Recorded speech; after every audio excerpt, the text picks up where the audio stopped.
Monsieur le Président de l'Assemblée nationale, honorables députés, le débat s'est posé en termes très simples. Avant de présenter notre vision globale, nous avons fait un état des lieux. Chaque fait et chaque chiffre qu'on a annoncé dans cet état des lieux est avéré.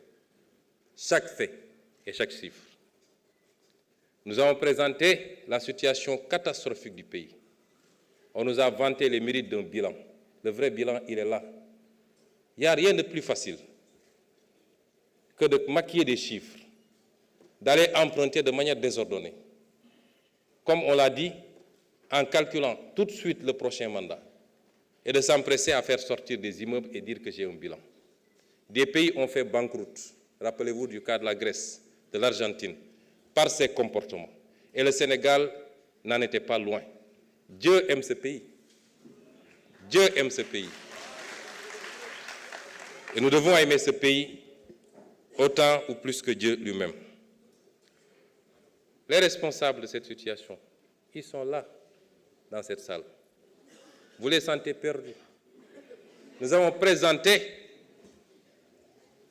un référentiel et nous avons présenté une vision globale. Vous savez, quand on n'a pas grand-chose à dire, il faut dire gongo, c'est bon.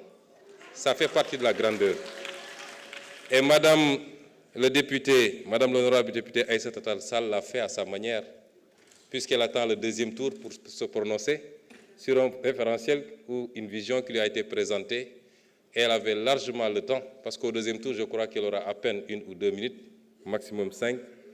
Mais si vous entendez bien, ce qu'elle a dit en langage très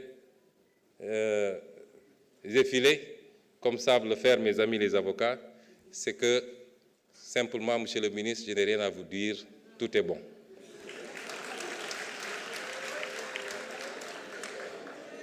Madame le ministre, Madame le député, cher honorable député, j'espère que le lapsus que vous avez fait n'était pas très révélateur, parce que vous avez parlé que je n'ai pas voulu le terme juridique qui a été utilisé, que je n'ai pas voulu déférer ou quelque chose comme ça, comparaître devant l'Assemblée nationale. J'espère que vous ne rêvez pas encore de me juger. Mais je n'ai jamais eu de problème à répondre à l'Assemblée nationale. Je n'ai peur d'aucun député. J'ai été député ici à l'Assemblée nationale, où vous étiez 127 et j'étais seul. Et le peuple sénégalais peut témoigner que ces 5 années de députation, n'ont pas été en faveur de vos 127. Comment pourrais-je avoir peur de me présenter devant vous? Ce qui s'est passé, c'est qu'on a eu une assemblée qui a eu une attitude, une majorité qui a une attitude particulièrement irresponsable. Un gouvernement qui vient de s'installer et l'assemblée s'agite, parlant de motion de censure et je ne sais quoi. Vous censurez quoi? Quel acte avait été posé pour justifier une censure, si ce n'est de la politique politicienne? Et vous avez assuré que vous ne censurerez jamais et que vous serez censuré.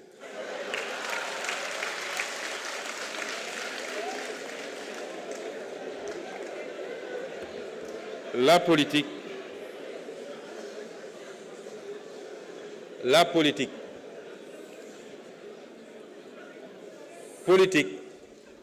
du rek doole. Politique, xel moo ci ëpp. Politique comme lamb la. Boy dóor pour am ngemb la. Waaye yéen pendant 10 ans da ngeen topp dóor bi rek. Ànd ceeg soxar goo xam ne ñëpp gis nañ ko. Di dóor rek. Waaye fu ngeen mujje? Du kat appui de. Waaye biir bi nga moo ne fas ci suuf. Donc il faut apprendre de vos erreurs.